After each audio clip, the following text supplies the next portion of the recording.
Hey guys, AirT's here, Air for short.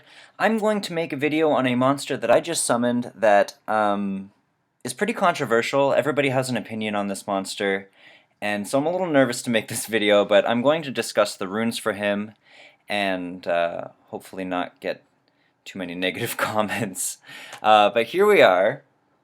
I just summoned the Water Dragon Knight, aka Chow.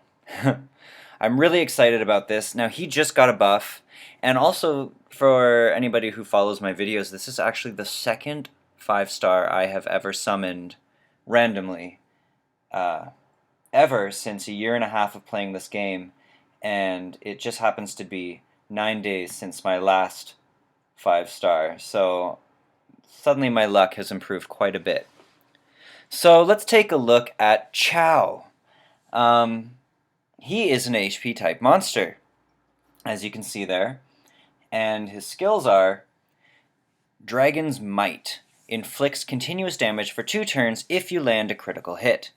So that's pretty awesome, and I mean, critical hits, who doesn't want critical hits? Continuous damage is nice against bosses, or anything really. It does just a little bit of extra damage, 5% of their maximum HP. Then we've got Justice. Channels Burning Rage to inflict great damage to an enemy. The damage increases according to the number of dead allies. So this will do more damage as your allies die off, and since Chow is an HP type monster, he's going to be tanky by nature, and hopefully he will be the one that sticks around the longest. Also, a lot of people usually leave him for last, so I think they changed this skill to the increase according to dead allies because people were basically leaving Chow to last and then just nuking him to death. And we've got Flow, which is his passive.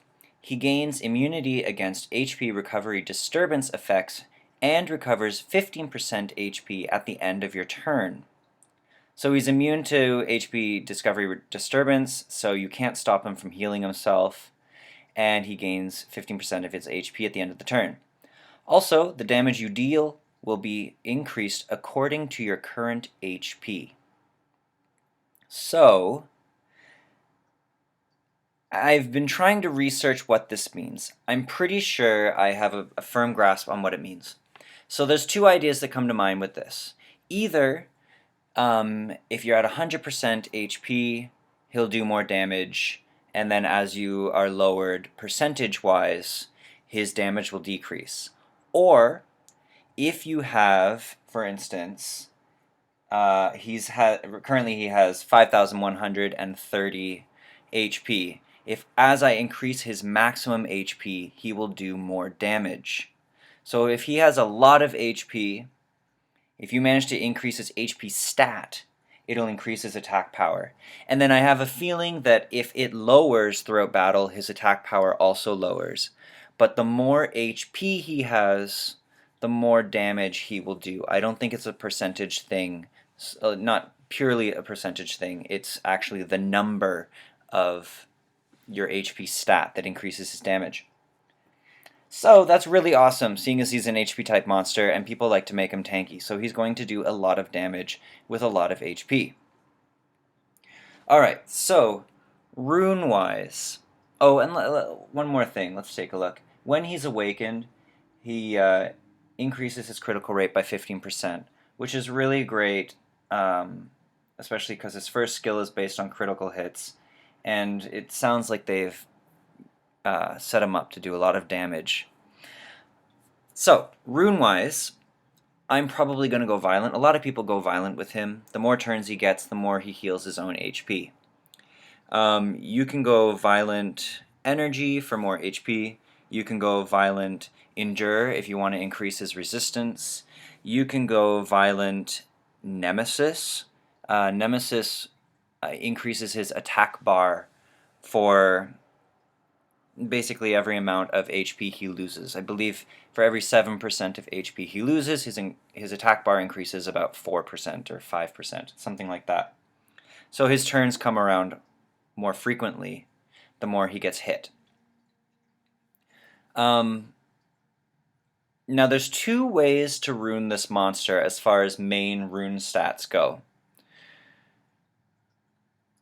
This is where it gets kind of controversial. A lot of people think that the more HP you give him, the more damage he'll do, which is true.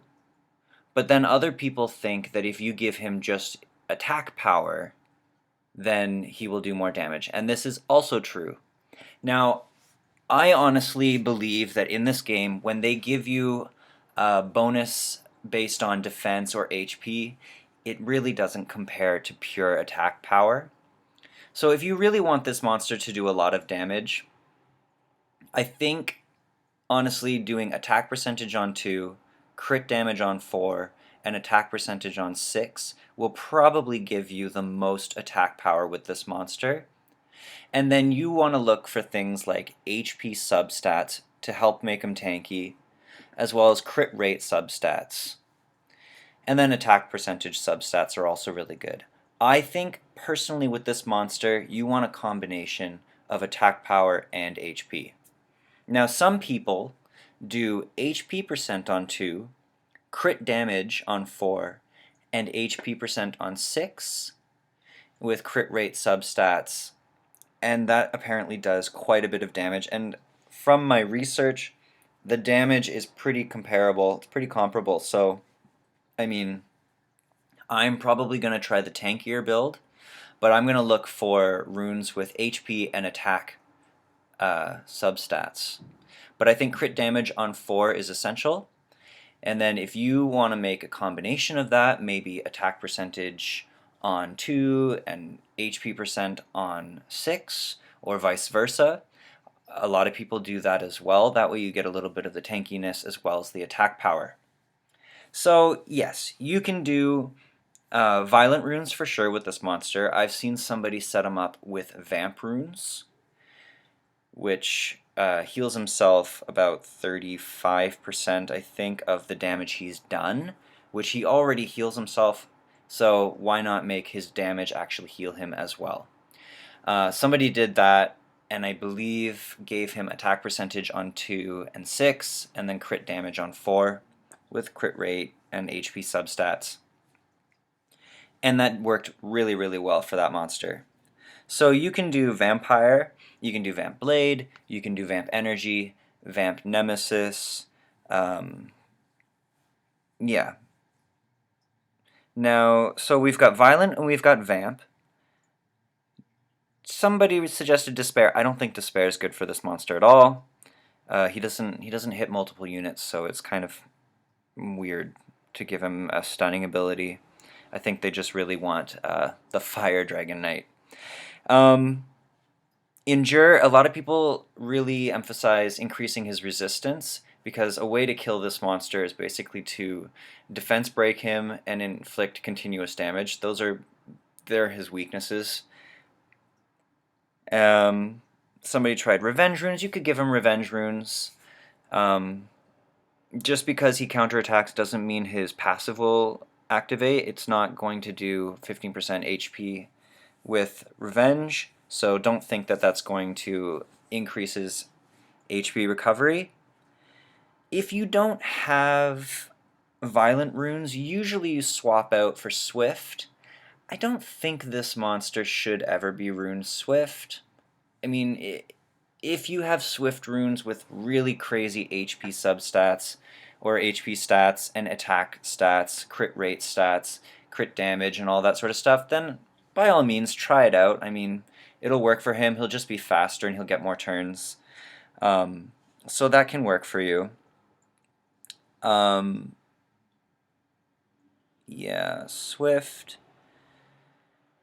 Don't bother giving him shield runes. He's an attack type. Even though he's an HP monster, he's meant to do damage. Don't waste slots with shield runes.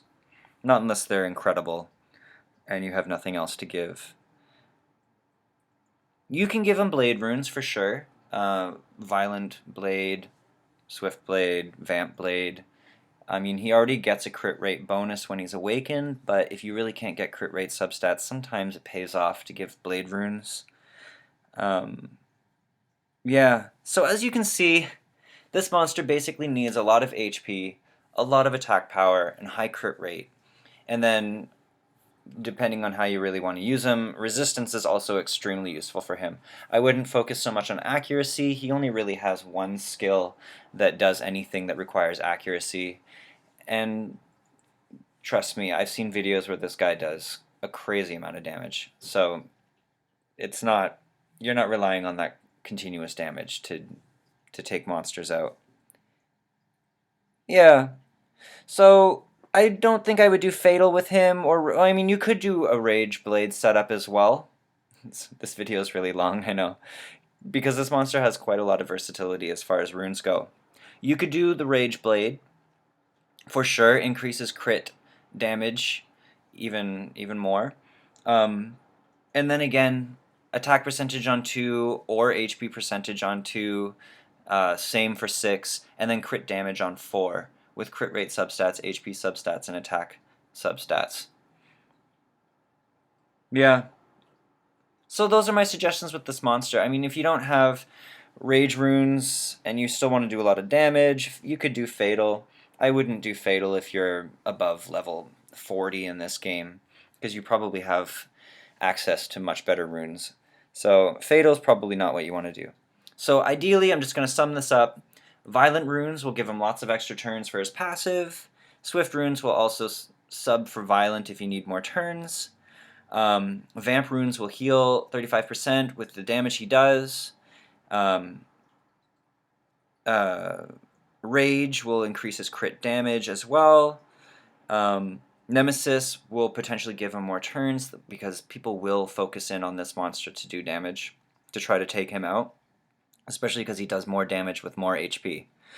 So Nemesis might actually pay off quite well. And you're looking for HP, attack, crit rate, and resistance. Yeah, so let me know if you have any ideas for this monster that I didn't suggest.